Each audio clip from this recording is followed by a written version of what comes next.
This is a video about Darfur. Like many of you on YouTube, I'm in full support of intervention in Darfur to stop the horrible genocide that is taking place in that part of the world.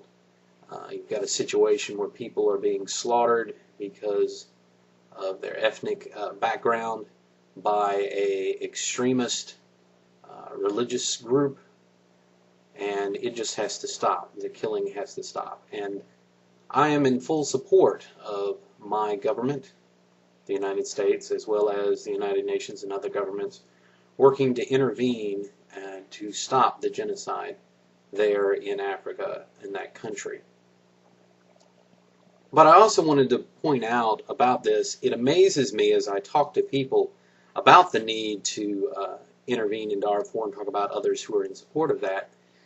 I'm surprised how many people are in support of intervening in Darfur, but yet are opposed to our similar actions around the world in the wider war against extremist, radical extremist Islamic terror. And first of all, just let me say that I believe that the terrorists around the world that we are fighting do not represent mainstream Islam.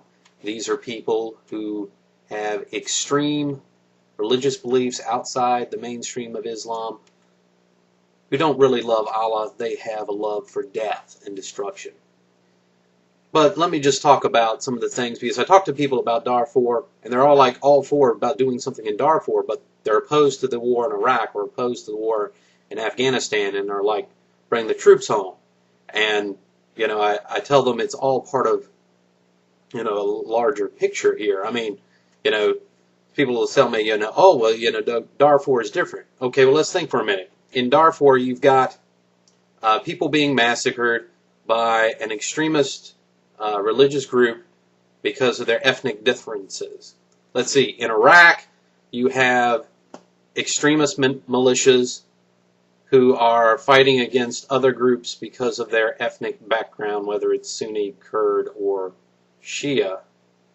No, there's obviously no similarity there between what's going on in Iraq and Darfur.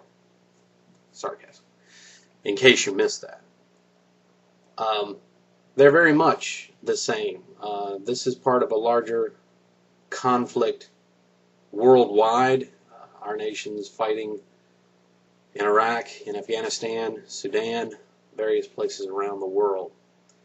Unfortunately, this type of war won't end anytime soon. And the other thing that I get is people don't understand when we talk about intervening in Darfur, basically if we're going to protect those people, we're going to have to destroy the Janjaweed. That's all there is. And since the Janjaweed is also supported by the local government, that might mean toppling the local government and doing some nation rebuilding. Also very similar to what we're doing in Iraq. So, it amazes me. People are like, bring the troops home and then send them to Darfur. They don't say that, but I mean, that's essentially what they're saying when they're talking about support of Darfur. Anyway, my point in this whole video, I know I'm kind of rambling a bit, is to just, again, voice my support for doing something in Darfur. The problem is